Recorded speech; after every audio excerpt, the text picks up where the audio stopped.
Hello there and welcome back to another episode of the Long Live Rock and Roll podcast with your host Laz Michaelides on this side of the screen, and on the other side, my co-host Mr. Felipe Amarim. How you doing, man?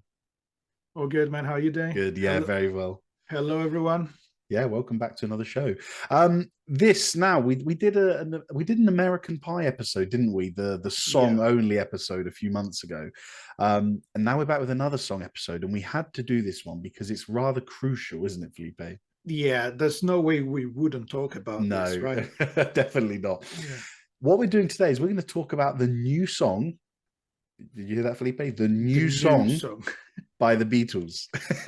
Which it just sounds awkward. Did you ever think you'd say those words in 2023? No, and I was really excited when the song came out, just because I could say the Beatles have released a song again in my lifetime. Yeah. It did happen before. When I was about 11, they released the other two, but it's interesting.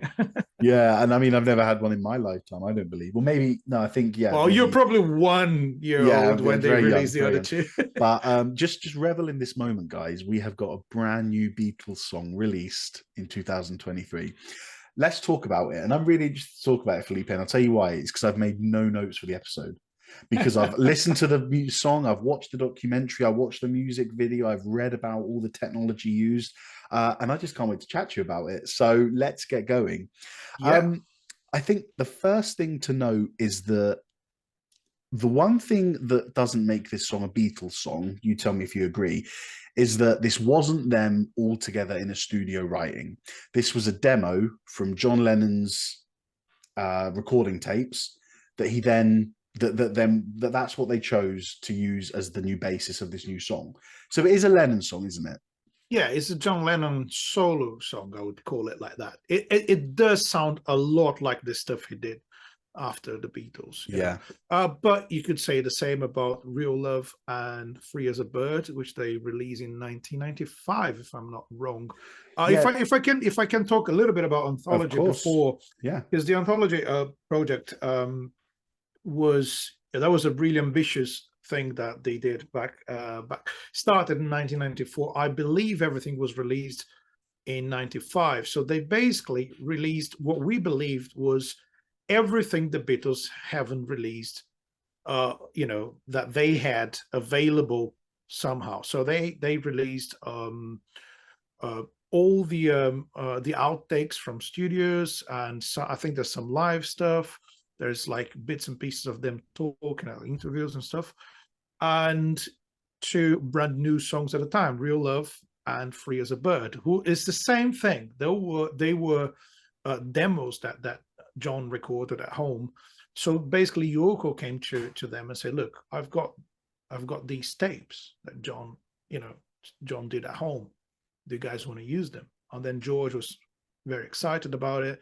So the 3 of them got together again and did that.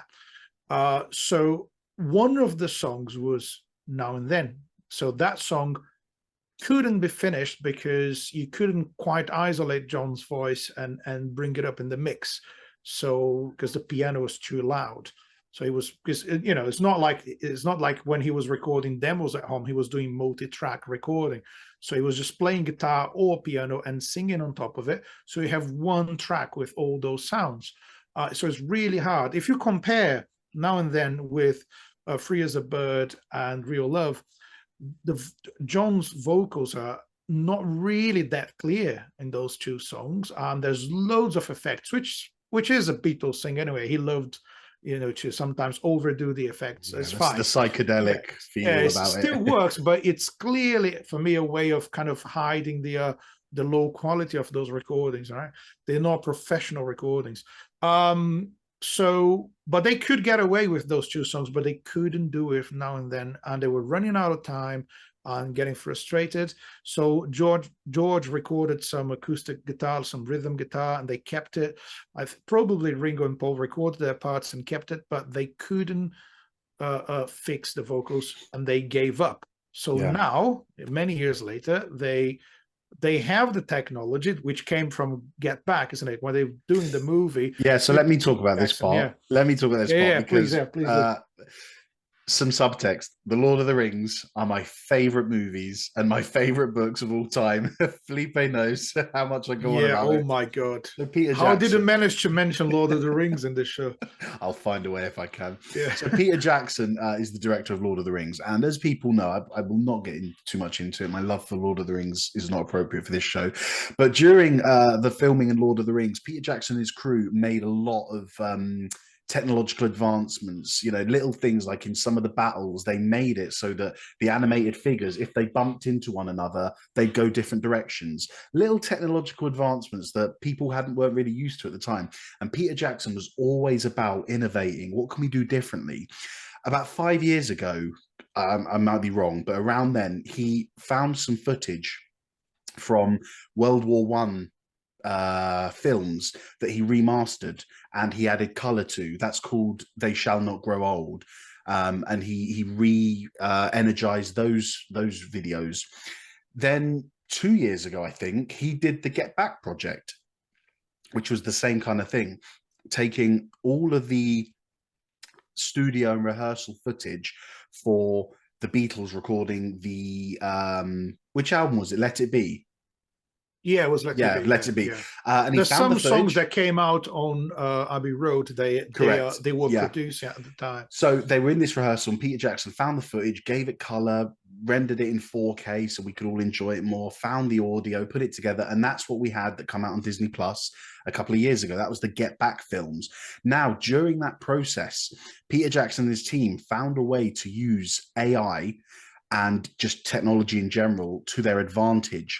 And they were now able, the demo tape that Felipe is talking about, they were now able to split the piano from the vocals, which is just, I mean, even, I know it's 2023, but even that still, Well, you I have think is some apps remarkable.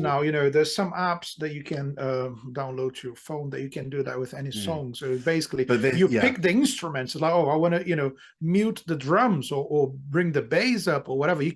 Anyone has access to that kind of technology, to the point I would dare to say that if they sent us that tape, we could have done it at home now. Like AI is so advanced that that technology is now available to pretty much anyone, and it's quite impressive. I'm totally in favor of using this the way they used, and I think it's remarkable that we can hear John's voice crystal clear.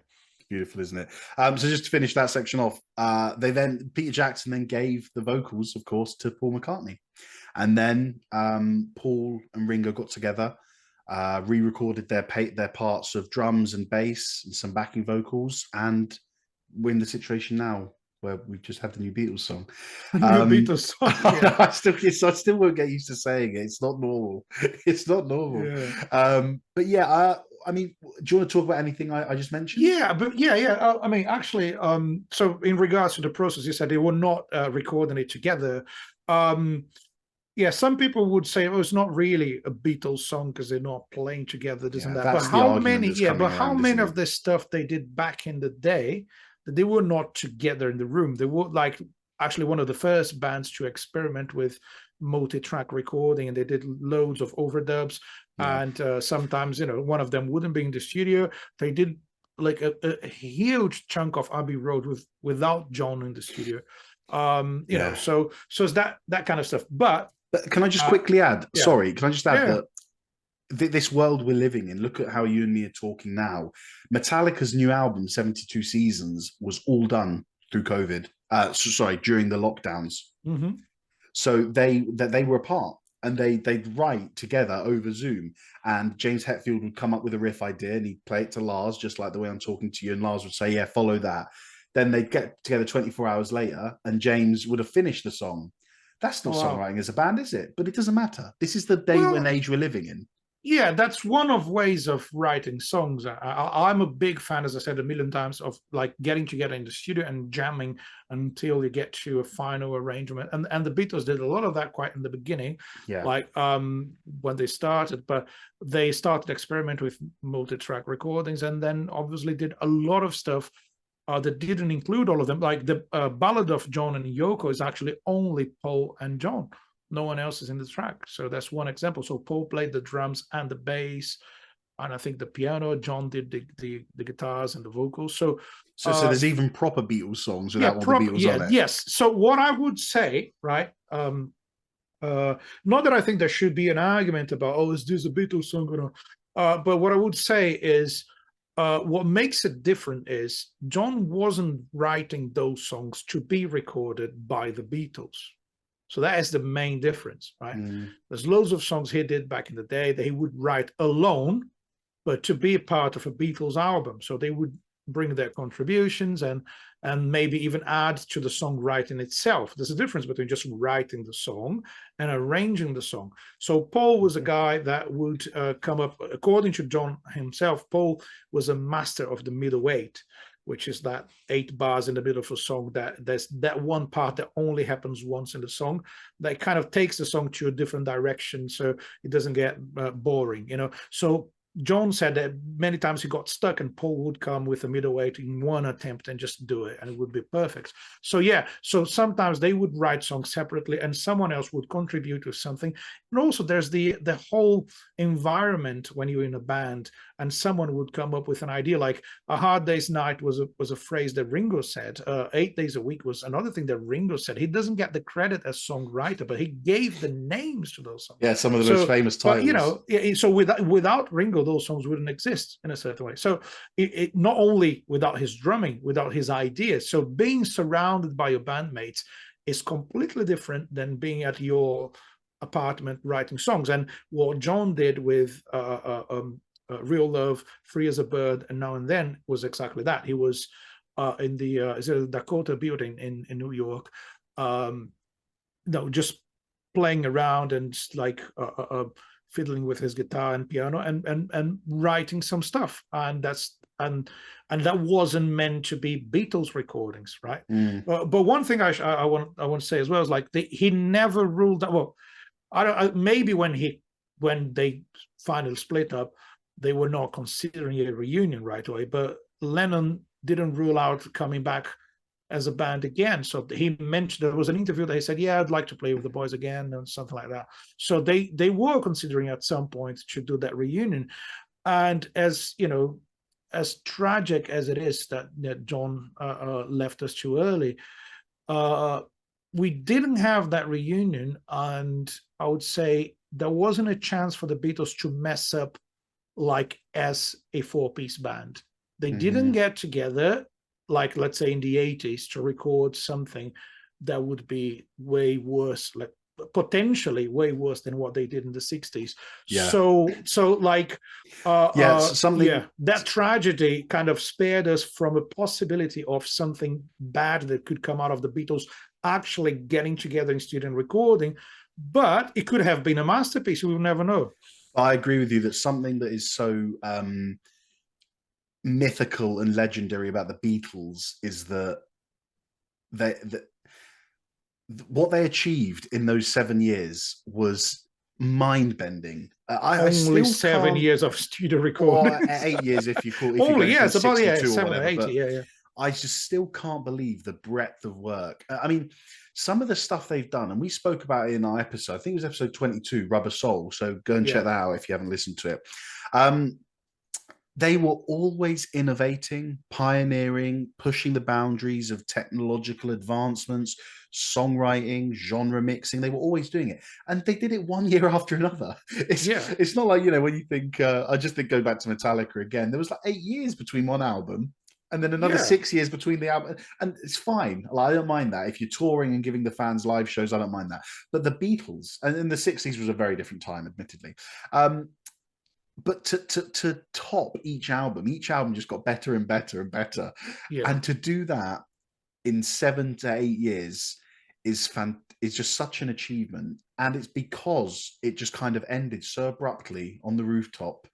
I think that almost cements their legendary status, because you're right. If they'd have come back in the 80s, God, I could have been a masterpiece. But knowing what the 80s was like and what pop music in the 80s was like, there's a certain, I don't know, there was a curse with the 80s or something. It just doesn't work. I would not like to. They would probably add that ridiculous reverb on the snare drum and synths all over the place, keyboards. You know, the Beatles used keyboards. Don't get me wrong, but appropriate keyboards. Yeah. But yeah, the So I'm kind legendary status about them is because they yeah, ended on such a high note, and they yeah, but then all four of them went off and did their own different thing with not equal success, but near high success for all of their solo work. But yeah. you always got the feeling this is, I don't know, this is not the Beatles, but it's the next best thing. Mhm.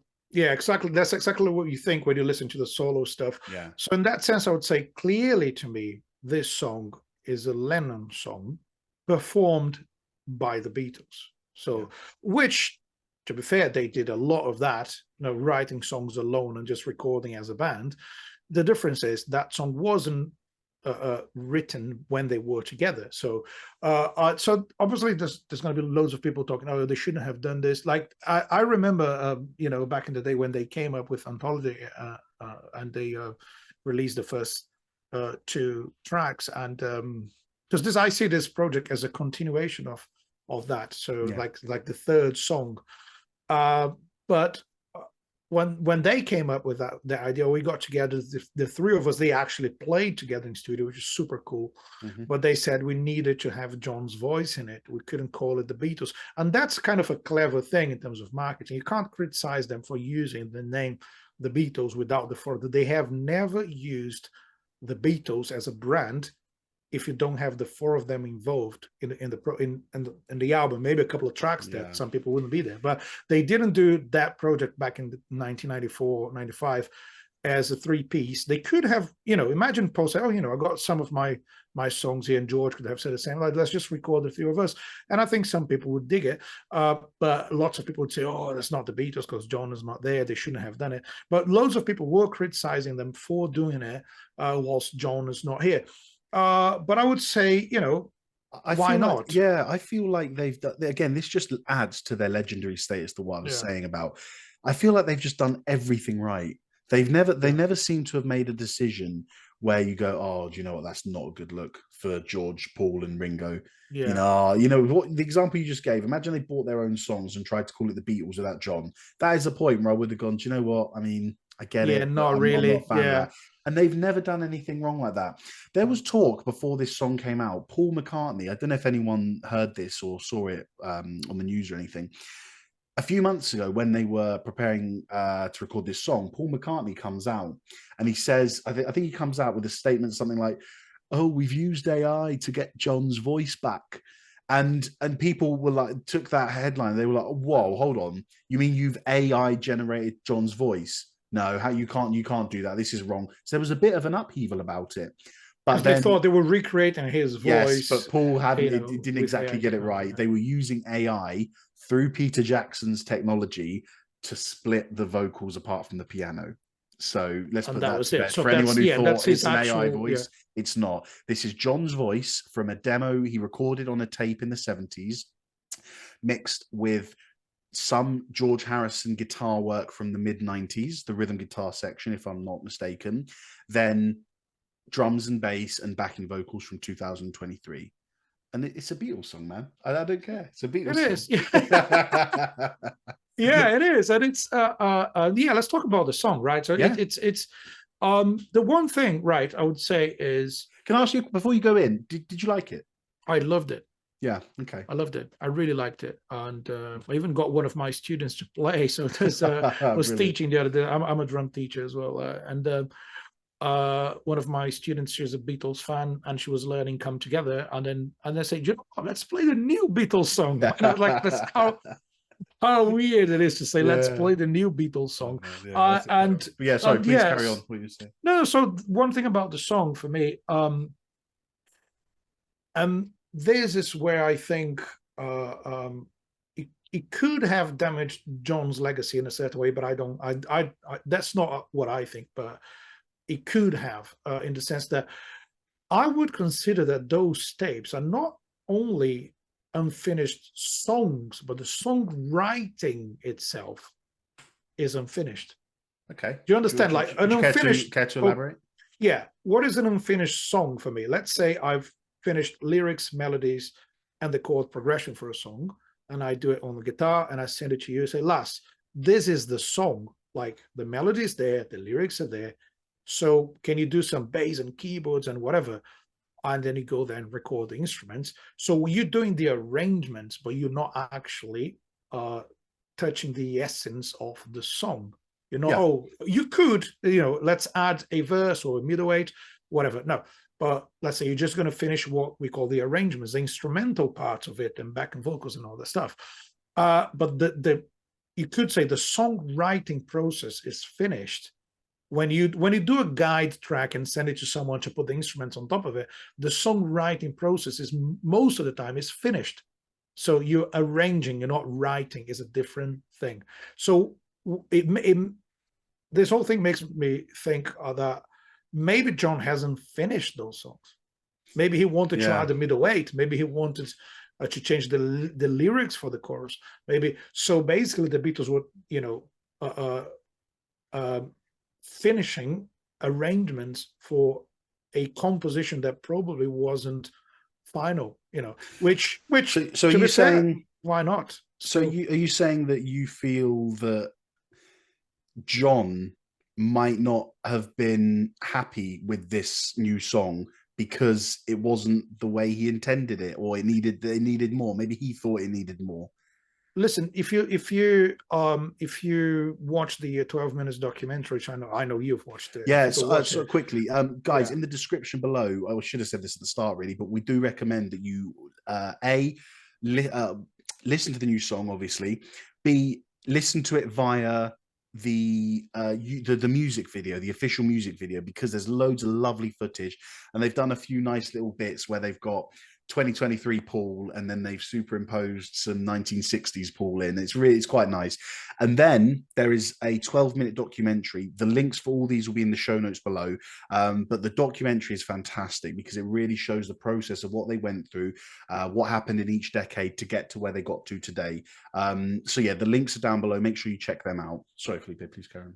That's what I'm saying. Like, it's not like necessarily a song that was completely finished as a song itself before adding anything else.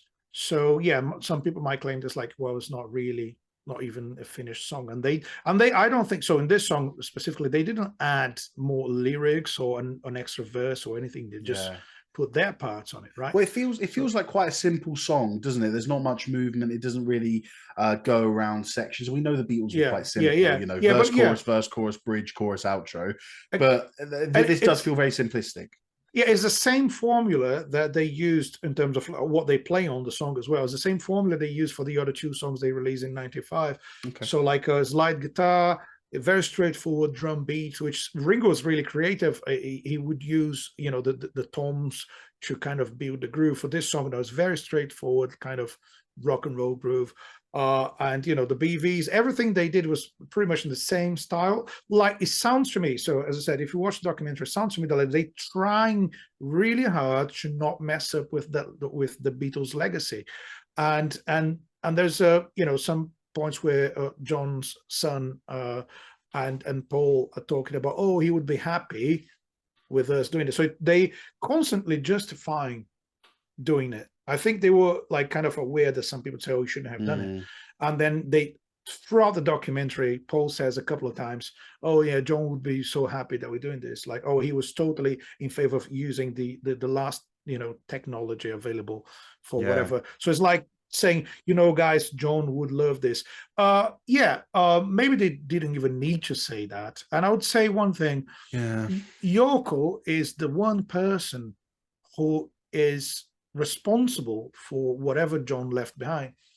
And she, if someone has the right, if some person who is here alive at this moment in time is entitled to decide what happens with John's music, that would be Yoko. No one knew him better than her. I'm just looking through because I believe, I'm just doing a quick Google, because I believe that Yoko handed the tapes. She did it. She got in touch with George, if I'm not wrong, and said, "Look, I've got some tapes." That's how they started the project back in the 90s. That's correct. Yeah. Yes, so I'm saying, this is not 2020 with Peter Jackson. This is 90s. No. Yeah. No, they had it since the 90s. So basically, what I'm saying is, if anyone has the right to decide of anything about whatever John has left for us, I think Yoko is the person for that. I mean, she Absolutely, was his because wife, well, and with she was the closest person to him. So yeah, if well, she says John would be happy with this, well, it's a bit. I mean, how can I argue with her on that? Like, oh no, John wouldn't like it. Well, if she says he would, and if she decided, so I think it's fair enough. You know, I think yeah, it's it's fair. just it's more that if you look at it, you could definitely look at it from a economic point of view. Yeah, If Paul or Ringo were coming out saying, right, we're going to do a song, and it was only them, and I don't want yeah, to accuse them; they're all nice people, but you know, you could someone with what's the phrase? With a cynical eye could look at that and say, "Oh, they're just trying to make money now." But the fact that, as you said, Ryoko has yeah, given her blessing, given the tapes to George or yeah. Paul, said, "Listen, this is what John would have wanted," then I think it's Yeah, great. so this man's, widow and son said, "Go on and do it." Yeah. So, but okay, all of that. In the end, let's play a what if game. Hmm. So I like these. I wrote a list of what ifs Okay, here. go on, Okay, let's do it. so what if we actually knew what was John Lennon's choice? What if he said, "No, that song is unfinished. I don't want it to be recorded by the band," and maybe we're still a bit frustrated about the fact that there's a song that could have existed as a Beatles song and it didn't. What if they were playing together and actually going through the song together and writing it together? But yeah, but they did so much of like so much multi-track recordings and so much stuff as individuals, not only as a band, whilst they were a band. So I think it's irrelevant. Uh, but my main question would be, what if they simply didn't do it? Even considering that Yoko gave them the tapes, and a lot of people wanted to listen to it, and they said, "Nah, let's just not finish this last song," because see, it's been advertised as the Beatles' last Yeah. song, and it will be the Beatles' last song because they haven't got anything else left to release, and that's the last time they got together to do something with Yeah. John's voice in it. And but mind you, George, I think he only played the acoustic guitar He didn't back, do the slide, yeah, nothing because else, so Paul did the nothing slide, else. yeah. So Can I answer that there's then? not much more of George recordings left to be used. Yeah. So that is the last Beatles song. So what if they didn't do it? Would you be happy to just to know that this song Well, is let it's me out answer there and that. they didn't finish? Let me answer that because what this has done to me for me in about 2018, I I'd heard all the hits of the Beatles, obviously, your Come Togethers, your Hard Days Nights, but you remember this because this is when we started touring together. In 2018, I discovered the Beatles properly, went through every album, listened to them tens of times each album, picking my favorite songs, went through the whole discography, all the anthology, and that is, I studied them. I studied the musical, the music theory behind it. You know, what kind of key songwriting aspects Paul and John used, all this stuff. Studied the history of the Beatles. I just fully immersed myself, and I was forever grateful that I did that because, as any musician will tell you, when your world is opened up to the Beatles, it's how simple they make good songwriting that just connects to any musician, because you hear a song and you think, God, I wish I could write a melody that was that simple yet so effective. God, I wish I could do a solo that worked like that actually doesn't require hours and hours of practice. The Beatles, for every musician, and I don't want to take this away from non-musicians as well, for every fan, just showed how good pop music could be and how original and raw and organic it could be. Yeah. So because of this, I say I love the Beatles. They are one of my top 10 favorite bands. I think that's, yeah, it goes without saying. I knew I was never going to go and see them. I knew I was never going to see them live. Obviously, you know, John died 15 years before I was born. But there was always the unanswered questions of what if, you know, well, you know, you said, what if they did a tour. I mean, I know George is passed as well, so you know, I wouldn't really be that appropriate. But what if they did a tour with AI holographic things of them? You know, would I go and see it? Would I not? My point is that this has been an incredibly emotional couple of weeks for me. Even as someone who has only had the band in their life for 5 or so years, seeing this was very emotional. And at the end of the music video, you know, they take the bow, and Paul and Ringo, sorry, George and John fade out of the video 2 seconds before Paul and Ringo do. And Yeah. I honestly, I was close to tears, man. The whole thing has just been a fantastic closure on the Beatles. That's the best word I can think. Closure. I am so proud, and I'm going to be able to go to my kids and say I was there when the final Beatles song was released. But Dad, what do you mean? The Beatles started in 1962. How can you been there in 2023? Well, let me tell you how. I Yeah. was there for the last ever Beatles song, and Which I'm is feeling a such a little emotional now. It was overwhelming watching that documentary because 5 years ago, I watched all these behind the scenes videos. I watched the crappy footage of this, that, and the other. I heard them how they put this song together. And then 3 years ago, I got to watch the Get Back movie, which was fantastic. And that was another little thing of, oh, this is what the Beatles did back in their day. But what the Beatles always did so well was use technology and technological advancements to their level, whether it was in the mid 60s and they were playing around with switching the tape around on Revolver or putting in backwards piano solos. They always had a knack for doing what was innovative and pioneering. And they've done it again here by using AI technology to split apart a demo and get John Lennon's voice for us. it's fun, And I isn't it, can't that help, we it's just so romantic. It's such a romantic end that John has been gone for 43 years now, but he's not, but his work is still with us and we can still get something out of this. And uh, it's just absolutely thrilled me. yeah, I think there's it's funny that we grew up watching sci-fi movies where when the rise of AI happens, it's always a tragedy and it's always the end of the world. And the computers, you know, the machines are going to try to take over this and that. And AI is real, like to a high level now, and it has given us somehow a Beatles song in 2023. So Yeah. yeah, maybe the end is near, but for now, AI has helped us. So what I'm Can I? saying, Yeah, I was just yeah, going to ask you something. No, I yeah, was just going to ask you because you are older than me by about yeah, 10 years or 10 so. years, yeah. You have liked the Beatles for longer than me. I'd say you have a better relationship with them because you know you've said several times on this show you have lots of bands that you like, but in terms of bands you love, there's like five, isn't there? Yeah, And the and they Beatles are one of one them. of them. Did you feel emotional when you were listening to this? Man, as emotional as I can get. And it's Really? like, yeah, I'll tell you, my first experience with the Beatles, probably my first attempt of singing along with a song ever in my life was when I was a little kid, and that movie came out, Ferry Bueller's Day Off. Is that the name? Yes. That's Yeah. the title of the movie. Yeah, Ferris. yeah, yeah. Uh, so that movie, so the main character sings "Twist and Shout" at the end of the movie. Yeah.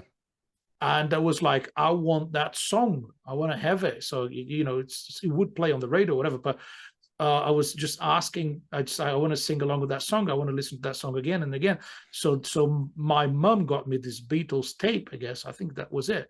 And so I had a way of listening to that song, and I would listen to Twist and Shout over and over and over. I didn't know they were the Beatles. I didn't know they were from the UK. I didn't know who John Lennon was, but there I was listening to John's like screaming vocals at the end of their first album, isn't it? That's where Yeah. that song was. So that was my first real experience with music, when I fell in love with a song, and I was a young boy, so I didn't understand English. Of course, I could barely speak my own language. I was learning like stuff, and I was like, I want the song. I loved it. I loved that song, and uh, um, I wanted to listen to that song all day. So thinking like, 30 odd years after that, and the Beatles they touched my heart again, you know. Yeah. And it's like when I was listening to it, like here's my my first impression. So we talked about this one day, and I think I was on a bus, and I put on my headphones, you know, noise canceling, all that shit. So it's like I'm in my own world listening. So yeah, so the bass comes in, John's voice. I say, yeah, it's all right, it's all right, it's all right. When Ringo plays a couple of hits on the snare to bring it to the chorus, I was like, fuck yeah, this is it is the Beatles, you know. When you hear those That, simple drum fills, but they're and so it's but effective, aren't they? so intense, and the way he plays that he's got that swing that only Ringo has, and as a drummer I can recognize that, and I was like, Yeah. yeah, Ringo is there. So it's like to listen to Ringo playing a fill and leading to the chorus, and John's voice is there. It's just like Man, I can't stop smiling. that. I'm so happy. Like It's it's just like just this for me is worth. yeah. And I'm so glad that Paul and Ringo got together to finish this, because I think it's just beautiful. Okay, Yeah. let's say for real that it wasn't great. It's not one of their best songs. I think the whole emotion behind it is the story, you know, behind the song more than anything else. Yeah. But yeah, just one thing. If it wasn't great, I would say, yeah, good effort, boys. Thanks for many thanks for doing this again for the fans, right? Because they don't need it. They don't need the money or the fame or anything. So thanks for doing this anyway. But it is a beautiful song, and it's so funny that the one song they couldn't finish back in the day, they finished now. The lyrics, it's so poetic. The lyrics, like, now and then I miss you. Isn't it beautiful? There's people. There's speculation about what the lyrics are meaning. Some people think that it's talking about Yoko, just a general love song. Others, and maybe this is a bit too romantic. You know, tell me what you think, Felipe. But others think this is a message to Paul. It could have been, yeah. You know, it's a you know. Regardless, I'm a fan of not knowing and interpreting the lyrics in a way that speaks to you. So Felipe, you do what you want, but I'm going to interpret this as a John message to Paul, and Paul and Ringo, as you said, come together to finish this song. I just can't stop smiling, man, when I think about this song, because that they are a band of such epic proportions in everything they did, in the legacy that they left, in the fact that all four of them, excuse me, all four of them afterwards proved that they were talented enough people that they could have a career on their own. But when all four of them came together, they made this band that was unlike anything anyone else has heard ever. The Beatles, the best band in the world. There you go, I'll say that. The best band in the world. And this legacy they've left behind, that all four of them left the Beatles and went on and wrote incredible music. But it just never touched the music of how good it was when all four of them got together.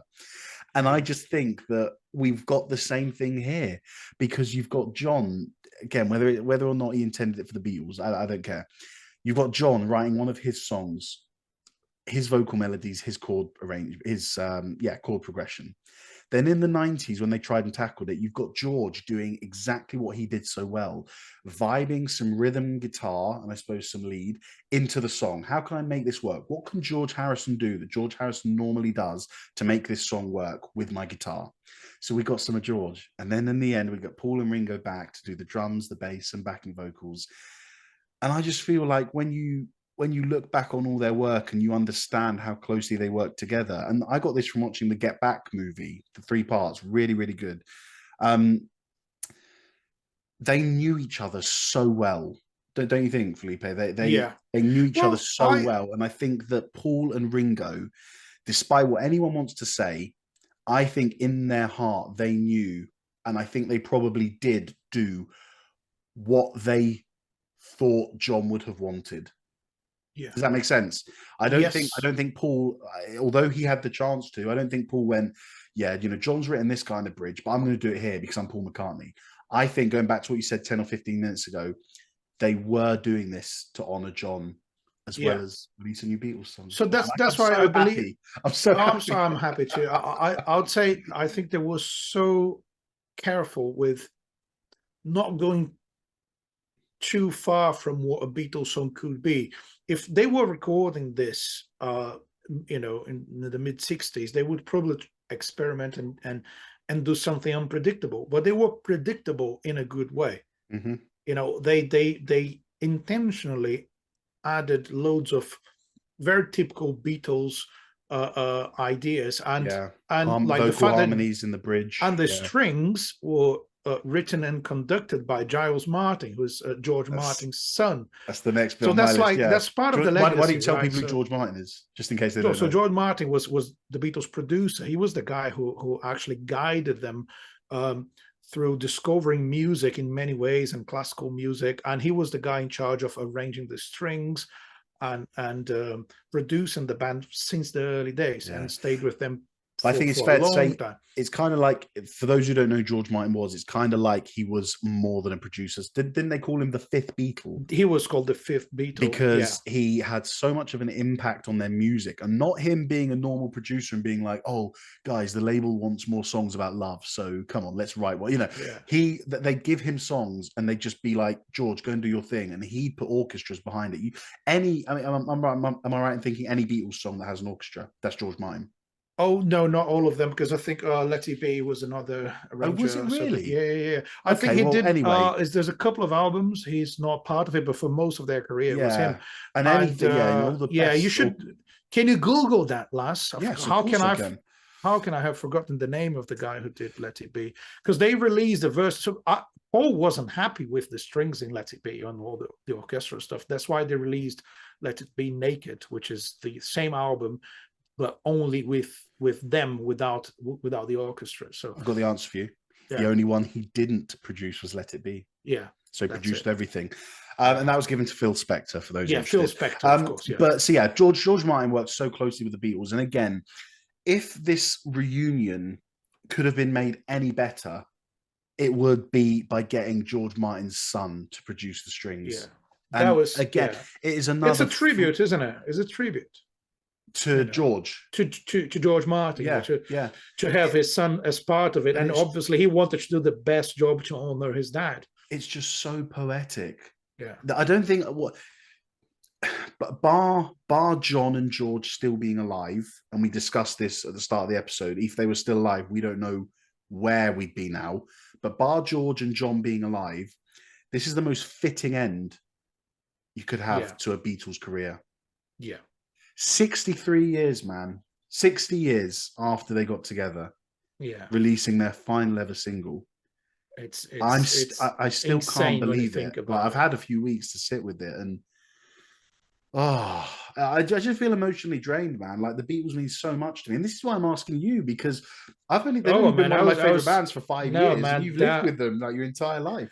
It's like it's just made me so emotional to listen to that song, and it's like, I don't care what people are going to say. Like, there's always going to be negative comments about, they shouldn't have done it, or it's not the greatest Beatles song. Well, my main thing is, isn't it so much better than the average crap pop music that we can listen on the radio now? Jesus.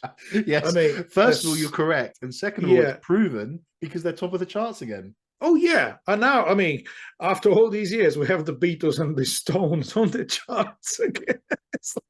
It's like, and someone would still say rock and roll's dying. Yeah, God, can you believe it? There's a little spoiler there for people. So the next episode, we've got a very, very incredible interview lined up, which we can't wait to do. The episode after that, we're doing an album, which we haven't quite chosen yet. But the episode after that, we're going to be doing the Rolling Stones new album as well. So it's like, we need to talk about this Stones. Yeah, exactly. 1967, like the Beatles and Stones, a new single, a new album. Yeah. But so look forward to that, and make sure you join us for all our episodes, of course. Yeah. But, do you is there anything about the video that you think there's any like best and worst moment in the video for you? Well, because there's a couple of things that I didn't like about the video, but just let me give you my opinion on the song, because I haven't given that yet. I liked it, and I agree with you. It's far from the best ever Beatles song, but I thought it did a job. There's one thing I didn't like, but I get why it's there. Paul's backing vocals that he recorded this year, because he sounds old.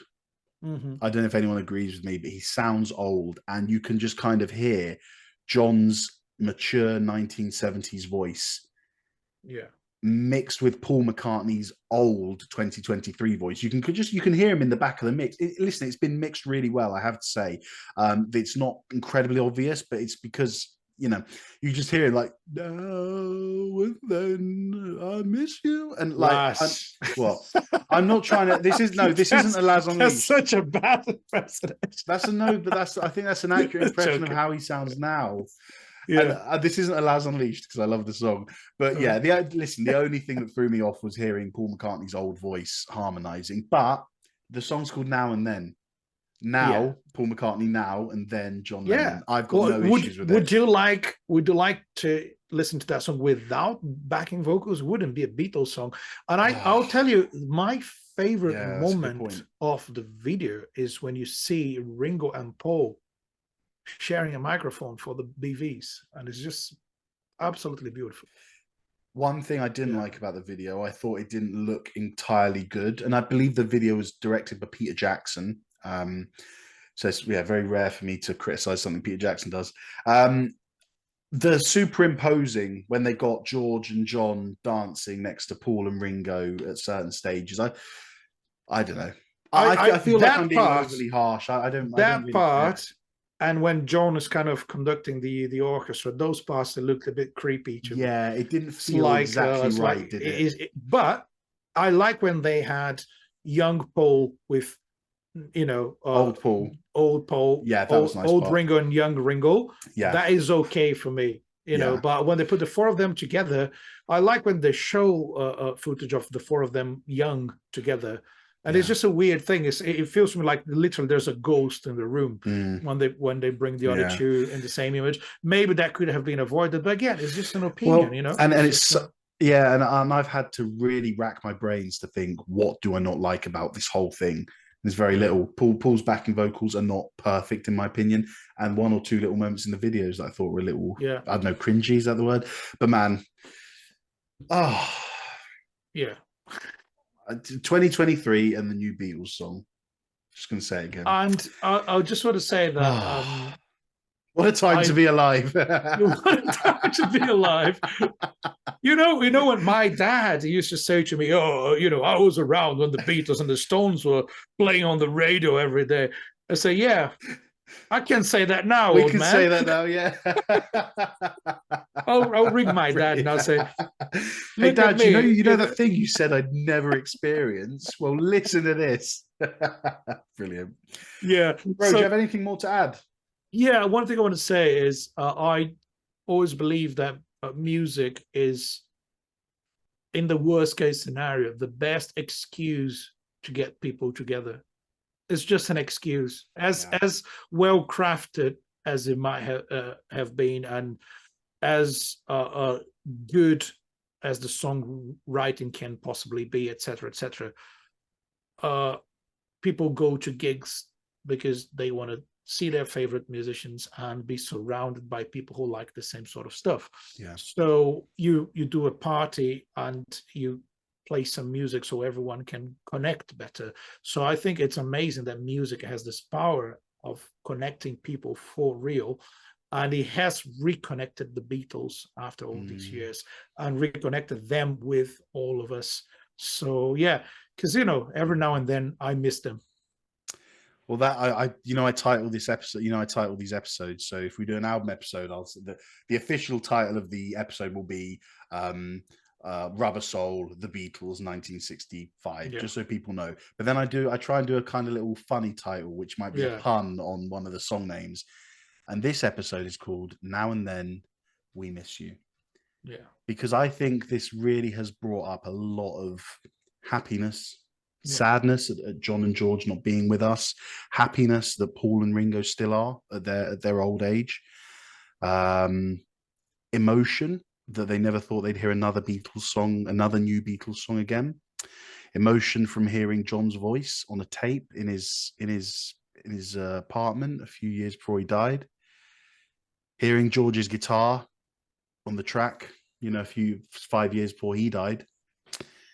It's just been an incredibly emotional experience, but it's one I'm so happy that I've been a part of and been in here to experience. Amazing, isn't it? Yeah, I want to laugh. I want to cry. It's overwhelming, man. As a Beatles insane. fan, it's just overwhelming because Anyway, no monologues today because I will cry. And I didn't prepare one. I feel like everything I've said. The one thing, my conclusion would be, John was probably the most honest songwriter of his time. I think his lyrics were, they were a reflection of his true feelings about everything else. Yeah. And when you consider that he hasn't finished the song, and he was, we never know if he intended to release that or not. So there's no reasons to fake anything in it. So it's a true, honest reflection of his feelings in a moment in time. And it's about missing good moments with people you love. So doesn't matter how you want to twist it around and say, well, it's not about the Beatles reunion, it's not about Yoko, it's not about it doesn't matter. It's about the feeling of, we had good times, and then I missed those good times. And then the Beatles got together once again and gave us some more good times, and helped to create more memories, which is absolutely beautiful. And I said these memories will live with me forever. I'll remember the first time that I heard the last ever Beatles song. Guys, thank you for joining us on what has been an especially emotionally charged single song episode. But I think there was no other way we could have done it. It had to be a whole episode dedicated to this song, so it's just too important. Let us know in the comments on YouTube. Write to us if you care that much. What did you think of the song? Did it touch you emotionally? Even if you didn't like the song, could you appreciate it? So be sure to get in touch and let us know. As usual, please hit all the buttons to follow us. Give us a like, a follow, a subscribe. If you're listening to us, give us a review on Spotify or Apple, please. Any review really helps us and pushes us up the charts. If you're watching us on YouTube and seeing our lovely rock and roll faces and beards, then please give us